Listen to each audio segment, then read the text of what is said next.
Tam yarım saattir aramışız, itfaiye gelmiyor ha.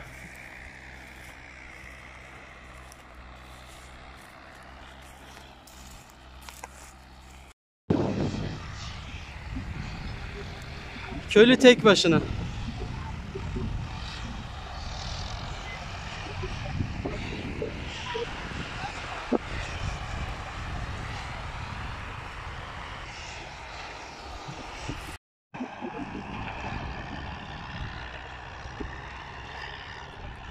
Köyün bütün ekinleri yandı.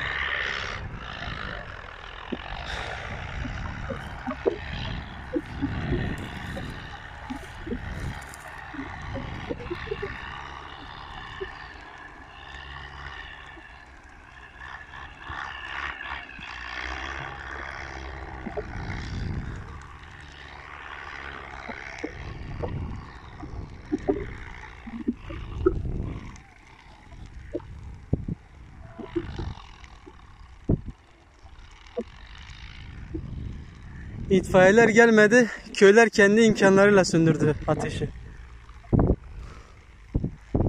45 dakika oldu gelmeyeli. Hala yok. Adama Avlağı köyü diyorum, Avlağı köyünü bile tanımıyor. Diyor öyle bir köyü ben bilmiyorum.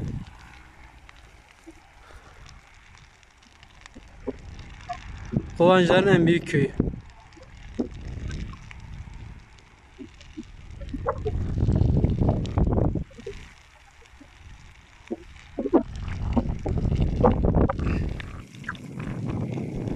Köyün bu seneki bütün mahsulleri yandı. Hepsi yandı.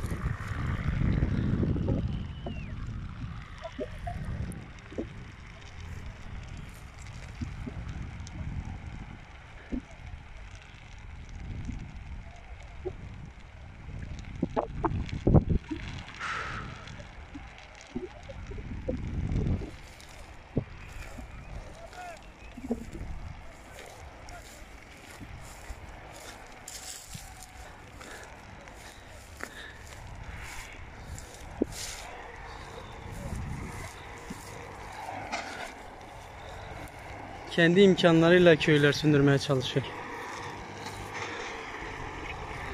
Bir yıllık emeğin boşa gidişi var. Bir yıllık emeğin çöpe gidişi. Yanıp kül olması.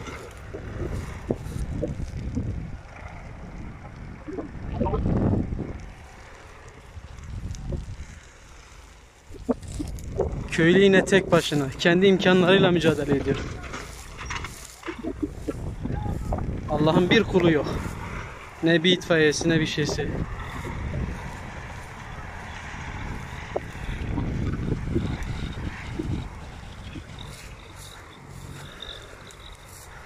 Allah'ınızdan bulun, Allah'ınızdan.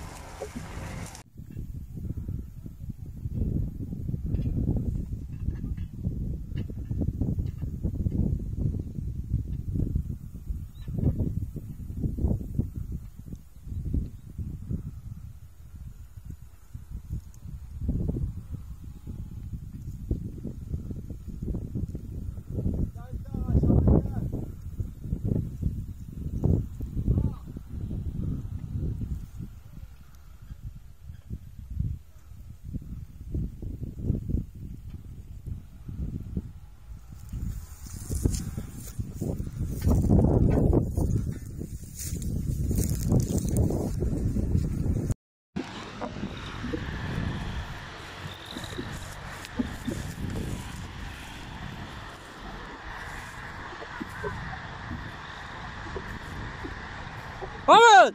Bu tarafa çık.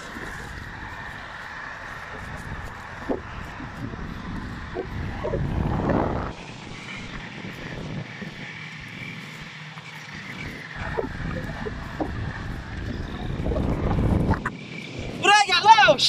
Ahmet! Buraya gel.